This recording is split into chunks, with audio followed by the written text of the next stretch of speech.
when a page fault occurs, your operating system needs to take some steps in order to handle that page fault, and those steps are written inside the operating system code. So in this example, you can see over here that the first step that happens is that your program executes a memory instruction, and the reference is sent to the page table, and in case the entry is invalid, meaning that that particular page is right now residing inside the hard drive, then a trap occurs. A trap is something which is kind of a system call which is raised by the operating system and received by the operating system. So that trap will be there will be some instructions written inside of that code for handling that trap, which is the trap for handling page fault. The first thing that it will do, it will locate the page, the missing page on the hard drive. This is the first thing it will do. It will locate that page. The second thing it will do, it will copy that page from the hard drive into a free frame. In order to do that, it will also need to find a free frame in this memory, in the physical memory. So it will find a free frame, copy the missing page from the hard drive into the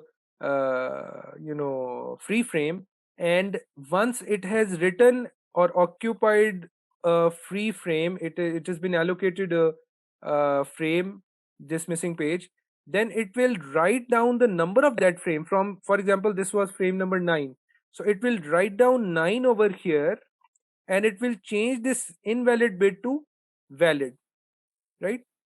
A 9 will be written over here because it was the name of this frame, and this invalid will be changed to valid. This is called resetting the page table. We have reset the entries of the page table to indicate that now this page has come to the frame, right? So once all of this has happened, we restart the instruction that caused this page fault. So it also tells you an information that if this is what has happened, then it means that the instruction that caused the page fault must have stopped the program from going any further because it did not receive the data it required to go further. So you know that the instructions that happen inside the CPU, they take a very short amount of time. So it means that your program has been standing here still for a very long time because the operations in hard disks are extremely slow.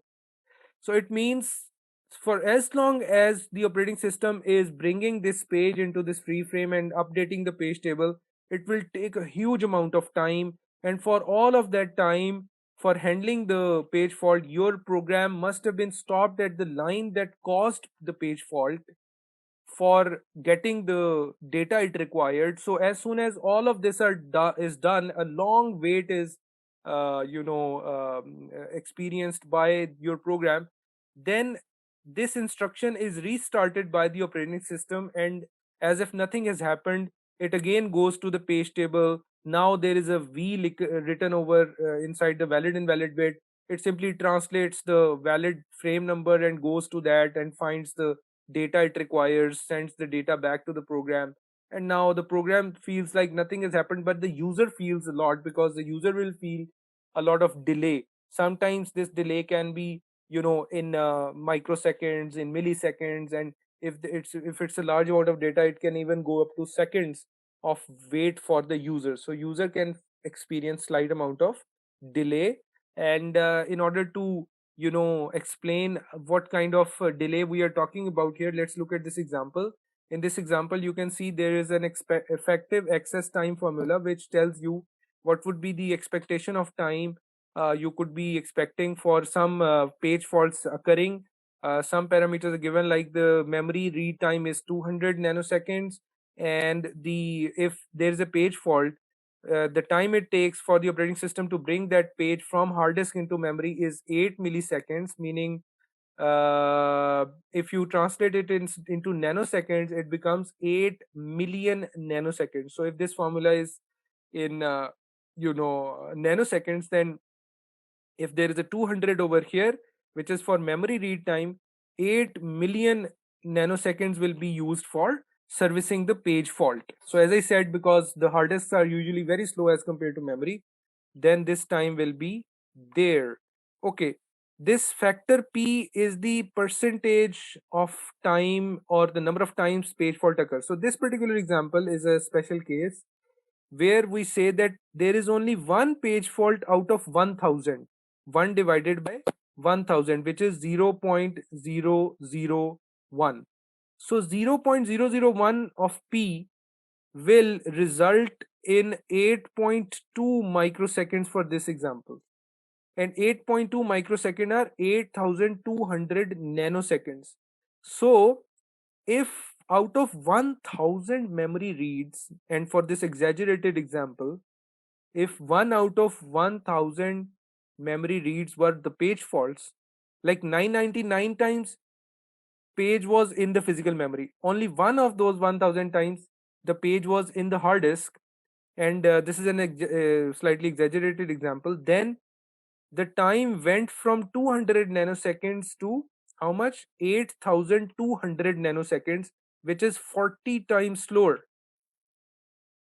Although this example is slightly exaggerated, but this gives you a picture about how bad the page fault affects your system performance, that it brings your system 40 times slower only if you get one page fault out of 1000 memory accesses. But the question is it still that bad?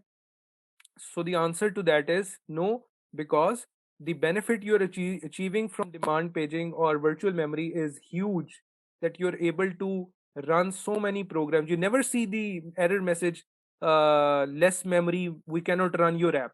Have you seen that? We never see that message nowadays, that we don't have enough memory to run your new program. Please close some other programs so that you can start your new program. At least I haven't seen that. So you can run as many programs as you like. All you can see will be a degrade in performance. You will start experiencing slight delays in your work that you want, and you will see the application loading times will go up. And the reason is that it will keep on accommodating more programs, and more of the virtual memory or hard disk will be used for accommodating those programs. So your performance will be degraded, but that is not such a bad thing, I would say, because you are having the illusion of having an infinite amount of memory. Even though you have only like 4 gigabytes or 8 gigabytes of RAM in your system, you're still able to run so many apps, right? Okay, so then we come to the real thing, which is the page replacement and the need for page replacement. Page replacement is something which is required by the system when there is not enough memory. In this example, you can see that previously this page B was stored at this location, but this program was running, and some of one of it parts of this program said that I need to load frame M. Oh no, sorry. This part of the program was running, the program counter was at this point, and it said that I need data which is inside page M, page called page M. So the operating system saw the memory, and the memory was full. There was page B, written in this part, uh, and there is no free frame in this. You can see there is no free frame in this memory. So what we do, we select one of the frames, the operating system selects one of the frame to be the victim frame, or this page B to be the victim page, and it swaps it out to the disk to make room for this page M, and then it loads page M into this, it overwrites the contents of B with M. So now we have M in this place, and we can change the page table for M, for we will write over here 4, and we will change this invalid bit to valid. And similarly, what we will do with the B frame, we would go to the B frame and we will change its bit to invalid, and it doesn't matter what number is still written over here, because this number doesn't matter, because this will valid invalid bit is now invalid. So this is the need for page replacement, which is explained here, that for example, due to system policy, maybe for example your system policy is that every program can have at most 10 frames per time. So if it needs more frames, it will have to swap out some frames, or the other case that your memory is extremely absolutely full, and now you need to select a victim frame, sorry, a victim page to be sent back to the CPU, to the hard drive. So in order to select the victim frame, now you must be thinking that the victim frame must be selected using some algorithm, so that there is no unfair decision against a frame to be selected as a victim frame, right? So the victim frame should be selected with intelligence, with some kind of fairness implemented, so that there is no anarchy in the operating system. So there are certain algorithms that we have that selects a victim frame and swaps that victim frame out and swaps in the required or desired page in place of that victim frame. And those algorithms are called page replacement algorithms. And page replacement algorithms require as an input a reference string. That reference string indicates that a program first needs page number 7, for example, and then it needs page number 0 of its own self. So that program needs its own page number 1, then it needs page number 2, then it needs page number 0, and so on. So these are on a timeline all the page references that this program could be making. So you can see some pages are being referenced multiple times, and some are less frequently used, some are more frequently used. From the standpoint of one particular page reference, some are less recently used, some are more recently used. So we are going to see at different scenarios.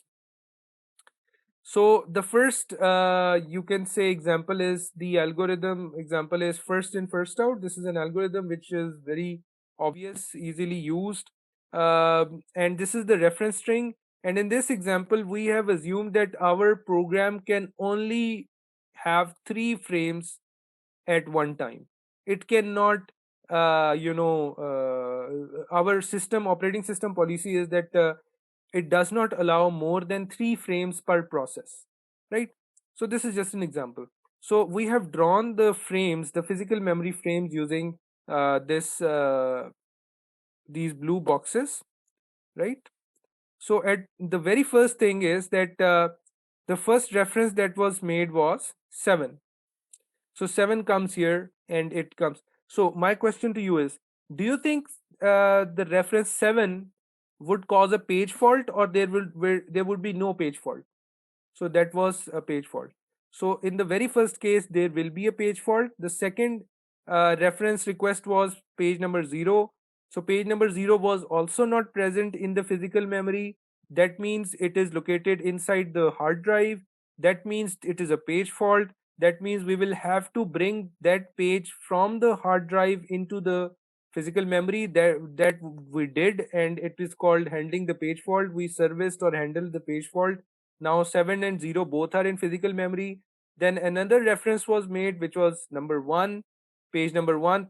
Number 1 was also not there inside the physical memory. There was another page fault. So we brought page number 1 from hard drive into the physical memory. So initially, when all the frames are empty, every new page request or reference will cause a page fault, right? Okay, then uh, page 2 was requested. Do we have page 2 at up to this point? No, we don't. We only have 7, page number 7, page number 0, and page number 1 in physical memory. Page number 2 is not right now present inside the physical memory. So what do? We we have to bring it from the hard drive, but where will we store it inside the physical memory? There is no space, all the memory is full. So we have to select a victim frame and replace that page which is selected as the victim page by the newly referenced page. So now the options of the pages that we can replace are 7, 0 and 1. First in first out algorithm says that we select the number out of these which was the first to arrive out of these three. So the first to arrive out of these three was 7. So we will select 7 and we will replace 7 with 2. So now you can see that 2 has taken place of 7. 7 is gone. 7 is gone back to the hard disk, and 2 has taken its place and we have 201. Okay, next reference is 0. Will there be a page fault? There will no page No, fault sir. because 0 is already there inside the physical memory. The next request is 3. So there are three options 201. These are present inside the physical memory. We want page number 3. We have to select a victim page or victim frame. So out of 201, which was the first to arrive? 0 was the first one to arrive. 0 is the oldest one. So we will replace 0 with 3. So now instead of 0, we have written 3. So now it is 231. This is the new picture. And then the next reference was 0. 0 was replaced over here, and we immediately again needed 0. So now you will, out of 231, you will find out which one was the oldest to arrive, which is 1. 1. 1 was the oldest to arrive, so we will replace 1 with this 0. So 0 has taken place of this 1. So now we have 230. So this thing goes on just like this. So let's look at this part where 3 had to be replaced with 420, and out of 420, 4 was this long, 2 is only this long, and 0 is very long. So we say that 0 was the oldest to arrive. So we will replace 0 with 3. So you see that 0 is replaced with 3. And when you are done completing this picture, you will count all of these boxes where there were page faults and you drew new boxes 1, 2, 3, 4, 5, 6, 7, 8, 9, 10, 11, 12, 13, 14, 15. So you counted and there were 15 page faults. For a reference string of size 20, you got 15 page faults. Very, very, not very good. So it means that let's look at another algorithm. It is called the optimal algorithm. It says that if we were able to look into the future and see which page will be used farthest in the future, we only replace that with the new request. So for example, look at this after this point, because the first three page faults are inevitable. They will happen for every case. Then there was 2. So 2 needed to find which one out of 701 are the farthest in the future. So in the future, this is 0 and this is 1, the next occurrence, and this is 7, right? You will only pick up the first occurrence out of these occurrences.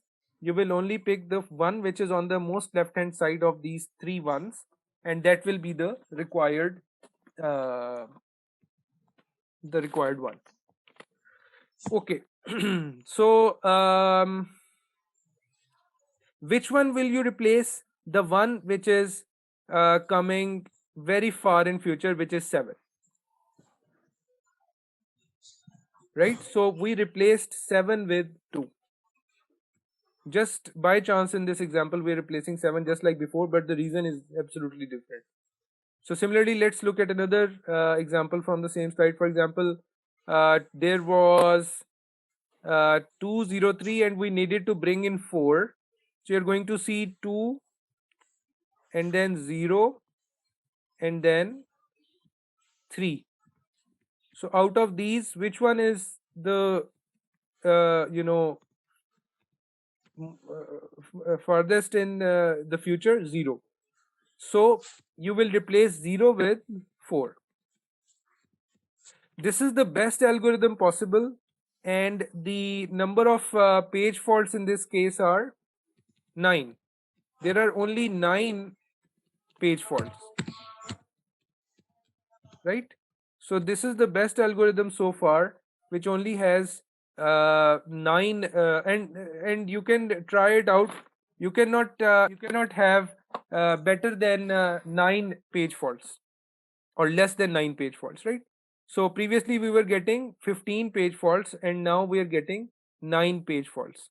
So you could also say, let me ask you a question. What if I increased, even in this example, what if I increased the number of frames for this process? Do you think the page faults will go up or go down? Because you are giving more space to for the process, the number of page faults are expected to decrease. This is what happens. But there is an anomaly which was noticed by someone, and they said that sometimes increasing the number of frames to a slight value sometimes increases the number of page faults, but this is not always the case, because in generality, in overall, the page faults they decrease. But sometimes, for minute changes in number of frames can possibly increase the number of page faults. It is also, by the way, this is also done for this algorithm, for this reference string, so you can try it out as well. For this reference string, if you have 3 frames and then you have 4 frames, the number of page faults, they also go up.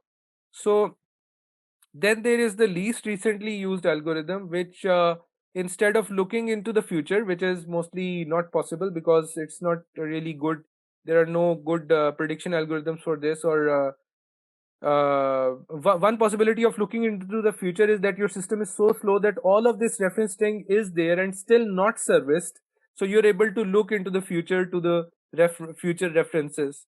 But I see this unlikely to happen, because if your system is stuck for such a long reference string, it will be really really slow. So let's look at this example, least recently used. So you go to any point, for example, this was the let's discuss this point where the memory contents were 402 and a new request came which was 3. So you're going to see into the past for 4, 0 and 2, and you replace the one which is the oldest in the in the timeline. So the oldest in this timeline is 0. So this is 0. So you replace 0 with 3. And you could be probably thinking, isn't this just like first in, first out? So the immediate rebuttal to that is that here the number of page faults are 12, and in first in, first out, the page faults were 15. So it looks very similar to first in, first out, but this is very different from that, and it will give you uh, slightly better results as compared to first in, first out, because first in, first out simply sees who came the first, and least recently used sees the even the overwritten. For example, this two came over here and it went into the memory, and then it came over here as well, which did not cause any page fault, but it updated its status to being recently used instead of least recently used, because it again came into the reference string.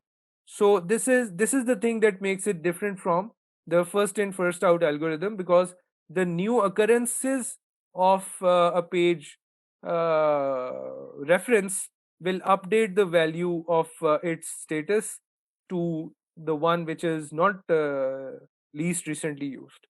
Okay, it's an approximation to, you can say, optimal algorithm and slightly better results. And then there are so many different concepts. I'm going to just describe some of these. Okay, so this is the concept which is called thrashing.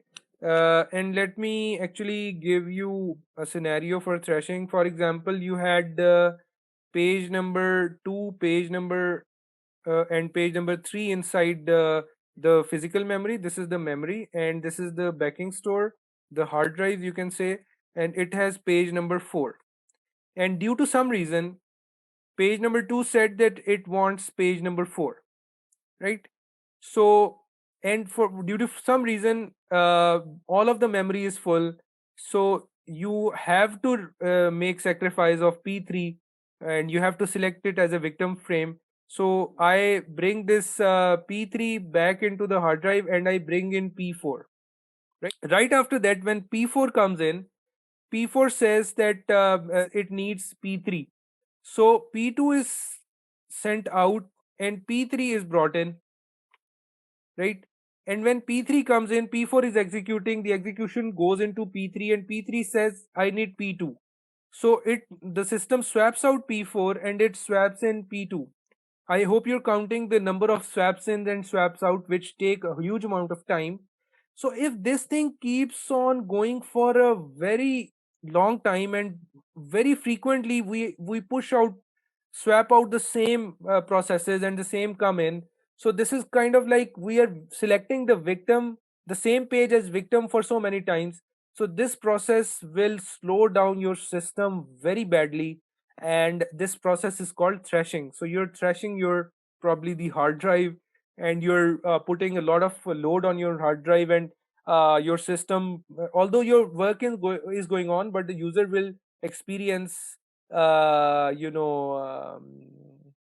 lot of delay, because the CPU will become free.